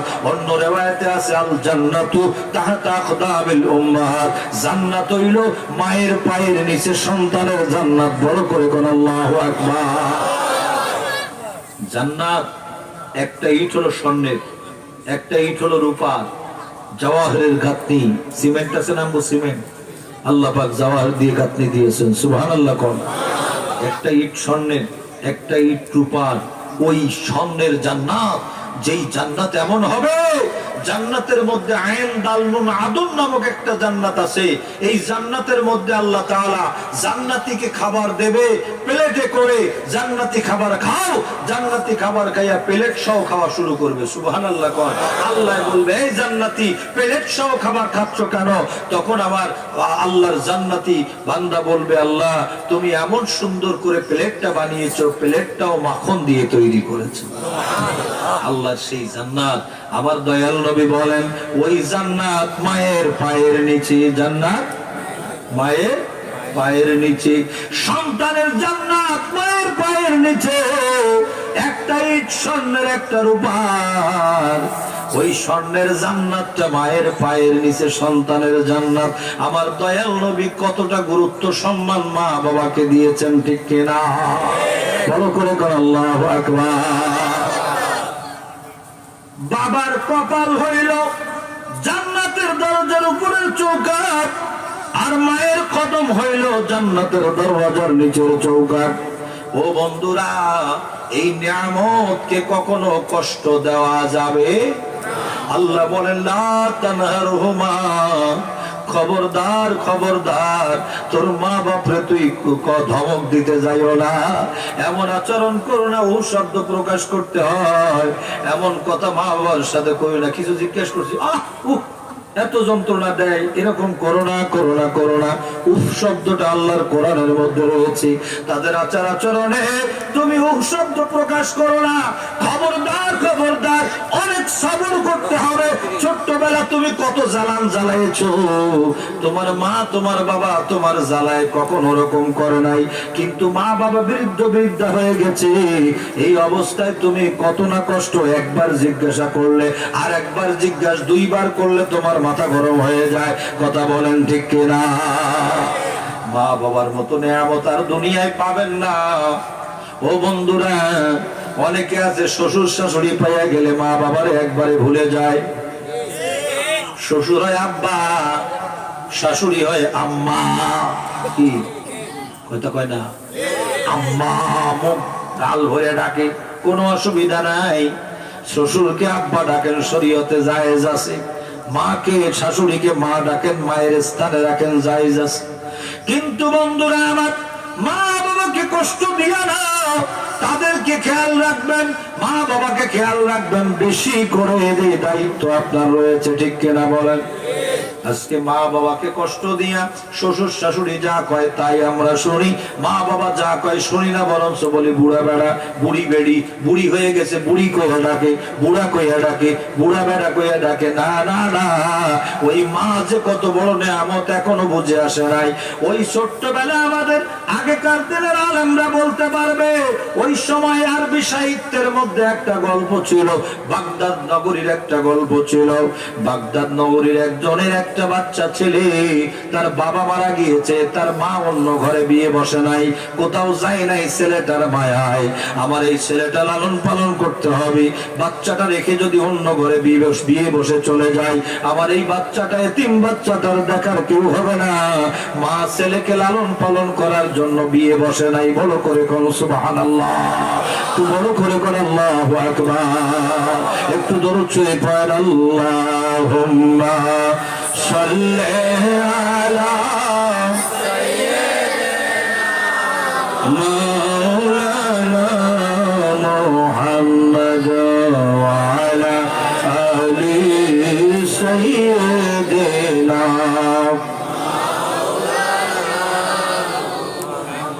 নবী গো তোমার ভালোবাসায় আল্লাহর ওলি হওয়া যায়। নবী গো তোমায় ভালোবাসলে জান্নাত ওয়াজিব হয়ে যায়। আল্লাহুম্মা সাল্লি আলা সাইয়্যিদিনা মাওলানা মুহাম্মদ ওয়া আলা আলি সাইয়্যিদিনা। বন্ধুরা আমার, ওই ছেলেটা আস্তে আস্তে বড় হলো, এতিম বাচ্চাটা বড় হলো। মা ওই সন্তান ছাড়া আর কিছু বোঝে না, একটাই সন্তান, স্বামী নাই। আস্তে আস্তে সন্তানটা বিবাহ উপযুক্ত হলো। ওই সন্তানটা বলল, মা আমি অমুকের মেয়ে পছন্দ করি, তাকে বিবাহের ব্যবস্থা করে দাও। মা বলল, বাবা রে, তুই জীবনে যা চেয়েছ আমি চেষ্টা করেছি, আমি ওই মেয়ের বাবার কাছে, গার্জিয়ানের কাছে যাই, তাই যাইয়া দেখি তোর কাছে বিয়ে দেয় কিনা। মা গেল, অনুরোধ করলো, ভাই রে, আপনার ঘরের মেয়েটা আমার ঘরের বউ বানাইতে চাই, আমার ছেলের পছন্দ, আমি তাকে জীবন দিয়ে ভালোবাসা দিয়ে রাখবো, আমার ঘরের বউ করে একটু আমার ছেলের সাথে বিয়ে দাও। তার মা বাবা রাজি হয়ে গেল, বিয়ে শাদী হয়ে গেল।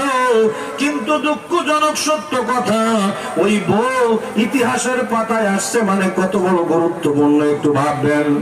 ওই বউ কি করলো, ওই বউ ঘরে আসার পরে শাশুড়িকে মোটেও দেখতে পারে না, সহ্য করতে পারে না, শাশুড়িকে খেতেও দিতে চায় না।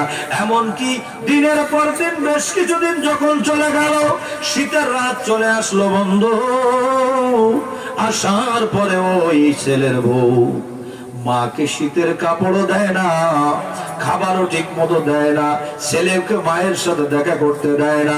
সারাদিন ছেলে বাইরে থাকে, সন্ধ্যাবেলা আসলে ছেলেকেও মায়ের কাছে দেখা করতে দেয় না। আস্তে আস্তে কাপড় না দেওয়ায় শীতের মধ্যে মা কিছু বলে না। এত ভালো মা, কোনদিন মুখ খোলে না, খাইতে না দিলেও কয় না। দুদিন পরে একবার একটু খাইতে দেয়, খারাপ নরম খাবার, বাসি খাবার, তাই খেয়ে মা বেঁচে আছে। কিন্তু মায়ের শীতের কাপড় না দেওয়ায় ঠান্ডা লেগে মায়ের কাশি হয়েছে, মা কাশতেছে। রাতের গভীরে ছেলেকে বুঝায়, দেখো এই ভেজাল দূর না করলে তোমার ঘর আমি করব না। বলো করে একবার বলেন নাউজুবিল্লাহ। এই ঘর ভেজাল দূর করতে হবে। কেমনে? কয় দুনিয়ার থেকে বিদায় করবা। নাউজুবিল্লাহ কর। আমি দেখতে চাই তোমার মাকে তুমি মেরে বুক ফেটে কলিজা বের করে আমাকে যদি দেখাইতে পারো, তোমার ঘর করব না, করব না। এইরকম জ্বালা সারা রাত কাশাকাশি করে আমি সহ্য করতে পারি না। নাউজুবিল্লাহ কর। আরবি সাহিত্যের মধ্যে লেখা, এখান থেকে আরো 20-30 বছর আগে যারা আরবি সাহিত্য পড়েছেন বাবা, ক্লাস 10 এর মধ্যে দাখিল আপনার ডিপার্টমেন্টের মধ্যে, তারা বলতে পারবেন। আমার বন্ধুরা, ওই মা কি করলেন, রাতের গভীরে কষ্ট পায়, কান্দে কাশে, কিন্তু কিছু বলে না, খেতেও না দিলে কিছুই বলে না। ছেলের বউ ভালো থাক, হঠাৎ করে ছেলে যখন গরম হয়ে গেল, মাথা নষ্ট হয়ে গেল, বউয়ের প্রেমে পড়ি, ছেলে একটা ছুরি নিয়ে সোজা মায়ের ঘরে চলে গেল। বড় করে কন্যা হুজুবিল্লাহ, একটু জোরে কন্যা হুজুবিল্লাহ। চলে গেল মায়ের কাছে, যাইয়া মা ছেলেকে দেখে সোজা হয়ে উঠে বসে মা বলতেছে, আব্বারে কতদিন হয়ে গেল, তুই কখন বাসায় আসো, একটু আমারে দেখা দিস না? আমি তো তোরে পেয়ে ধন্য, আমার কিছু লাগবে না, আমি তোরে পেয়েছি, আমি তোকে একটু দেখতে পাচ্ছি, আমার জীবনটা ধন্য। মা ছেলে বলতেছে, মা গো কি তুমি আমারে দেখবা, সারা রাত ধরে আমার বউরে কষ্ট দাও, কেসে কেসে ঘুমাইতে দাও না, কাশি তোমার এখন দুনিয়া থেকে বিদায় করে দেখো, এই দেখো ছুরি। ছেলে বলে, মা বাবা তুই আমার ব্যাপারে এরকম করতে পারলি? তোর বাবা মারা গেছে, সেখান থেকে আমি পরের ঘরে যাই নাই, তোর কষ্ট হবে বলে তোকে বুকে পিঠে করে লালন পালন করে আজকে আমি বড় করলাম, তুই আজকে আমাকে মেরে ফেলার জন্য এসেছিস বলে কথা বলবি না, কথা বললে কিন্তু দেরি করতে দেব, তোকে আমি এখনই মেরে দেব, দেরি করব না, কথা তোমার কাছে এখন কথা আর বলার টাইম দেব না। তখন ছেলে বলে, মা আমি তোমাকে এখন মেরে ফেলবো, আমার বউকে তোমার কলিজা নিয়ে দেখাইতে হবে, নাইলে বউ সংসার করবে না। এমন সময় ছেলে আর সহ্য করলো না, মা বলে, ছেলে রে তোর পায়ে পড়ি, আমার জানটা ভিক্ষা দে, আমি এই বাড়িতে থাকবো না, আমি চিরজনমের মতো এখান থেকে বের হয়ে চলে যাব, জঙ্গলে যাব, বিভিন্ন জায়গায় যাব, তবু আমি আমার জানটা প্রাণটা ভিক্ষা দিই, আমার জানে মারিস না, আমি তোরে ছেলে বলে পরিচয় দিব না, কোন দরকার হয় তুই যেমনে বলিস সামনে আমি চলে যাব। ছেলে শুনলো না, কোনো কথা শুনলো না, ছেলে ফেলে দিয়ে মাকে বুক চিরে মাকে জবাই করে মায়ের কলিজা বের করে নিয়ে দৌড়েছে, বউকে দেখানোর জন্য যাচ্ছে। উঠানের মধ্যে বড় একটা গাছ ছিল, যেতে যে খুন করার পরে মানুষের মেজাজ ঠিক থাকে না, খুনির মেজাজ ঠিক থাকে না, ওই গাছের গায়ে ধাক্কা খেয়ে সন্তানের সামনের দাঁতগুলো সব উঠে গেল, এমন ধাক্কা খেয়েছে, বের হয়ে দৌড়ে যাওয়ার সময় ওই মুহূর্তে কিতাবের মধ্যে আছে আল্লাহর কুদরত হইল, মায়ের কলিজা সন্তানের হাতে, ওই কলিজার জবান আবার আল্লাহ খুলে দিল, চিৎকার দিয়ে কোন আল্লাহু আকবার, ওই কলিজার জবান খুলে দিল, কলিজা, মায়ের কলিজা থেকে কথা আসতেছে, মায়ের কলিজা বলে, আমার আদরের আব্বা জান, আমারে মেরে ফেলেছো, আমার কোনো আফসোস নাই, তুই যে কত বড় ব্যথা পেয়েছো, তুই কত ব্যথা পেয়েছিস আমাকে বল। আল্লাহু আকবার। মা কেমন মায়ের কলিজা দিয়ে আল্লাহ কথা বলায়া জগৎবাসীকে জানাইয়া দিল, এখন সেই মায়ের মনে আঘাত দিও না, বাবাকে কষ্ট দিও না, যা দরকার দিয়ে যাও, বাবা মায়ের সাথে ভালো করে কথা বলো, মহাব্বত করো, আদব করো, ভালোবাসা দাও, দেখবা সংসারের মধ্যে বরকত হবে। নারায়ে তাকবীর, নারায়ে রিসালাত। হযরতুল আল্লামা নাজমুল শাহাদাত ফয়জী সাহেব, হযরতুল আল্লামা নাজমুল শাহাদাত ফয়জী সাহেব, প্রধান বক্তার আগমন, প্রধান বক্তার আগমন, হেলালি সাহেবের আগমন, প্রধান বক্তার আগমন, নারায়ে তাকবীর। আপনাদের কষ্ট হয়? আরো জোরে কোন। আমাদের আল্লামা মোশাররফ হোসেন হেলালি সাহেব হুজুর চলে আসতেছেন, আমাকে যে বিষয় দেওয়া হয়েছিল, লম্বা সময় পার হয়েছে, কিন্তু আমার ভালো লাগছে যে আপনারা পুরা প্যান্ডেল ভরে পুরা পরিপূর্ণ অবস্থায় বসে গেছেন, একটা গোলাপ ফুলের মতো দেখা যাচ্ছে। মারহাবা বলেন। না এত দেরি করে কত সময় হয়েছে দেখছেন, কই কই, ও মাশাআল্লাহ আমারে খাওয়াইছেন আপনি? আমারে খাওয়াই নাই, আবার কয় 20 মিনিট। শোনেন, আল্লাহর হুকুমের বাইরে যাওয়ার ক্ষমতা আছে? আল্লাহ যদি আমার এখানে 10 মিনিট পরে আনে, আমি কি জোর করে এর আগে আসতে পারবো? হ্যাঁ, যতই চেষ্টা করি মানুষ কিন্তু এটা বোঝে না, ঠিক কিনা? গত রাতে 2টা প্রোগ্রাম করছি, মানুষের জ্বালায় মানুষ ব্যস্ত, করবো কি, কথা দিয়ে ফেললাম, করতে হয়। এই মৌলানা সাহেব যোগাযোগ করে এখন আসলাম আপনাদের খেদমতে। বাবা, এখন যা কুসব কথা না বলে আসল কথাই বলি। ওই মা বাবার ভক্তি মহাব্বতের দরকার আছে না নাই? দরকার আছে না নাই? আসি বাবা, মা বাবার মহাব্বতের সাথে সাথে দুনিয়ার খেদমতের কথা এতক্ষণ বললাম, ভালোবাসার কথা। এখন যার মা নাই, যার বাবা নাই, তার করণীয় একটু বলতে হবে। মহাব্বতে বলেন না সুবহানাল্লাহ। মা বাবার খেদমতের কথা বললাম, এবার যেই মা নাই, বাবা নাই, এখন কি করবেন? আমার আল্লাহ তাআলা 3টা সিস্টেম দোয়ার শিখিয়ে দিয়েছেন। কয়টা? 3টা। আরো জোরে? 3টা। জোর হলো না? 3টা। রব্বানা গফিরলি ওয়া লিওয়ালিদাইয়া ওয়া লিল মুমিনিনা ইয়াওমা ইয়াকুমুল হিসাব। বড় করে কোন আল্লাহু আকবার। এদিক সেদিক তাকাইয়েন না, আমার দিকে একটু তাকান, একবার বড় করে কোন আল্লাহু আকবার। আমার নূরের নবী রাহমাতুল লিল আলামিন, আল্লাহর কোরআন, দয়াল নবীর হাদিস থেকে আমরা কি শিখলাম শোনেন। মা বাবা যার নাই, সে কেমনে খেদমত করবেন, কেমনে দোয়া করবেন? মা বাবার জন্য দোয়া আল্লাহ বলেছেন 3 সিস্টেমে দোয়া করার জন্য। আগে নিজের জন্য, এরপরে ওয়ালি ওয়ালিদাইয়া, মা বাবার জন্য, ওয়ালিল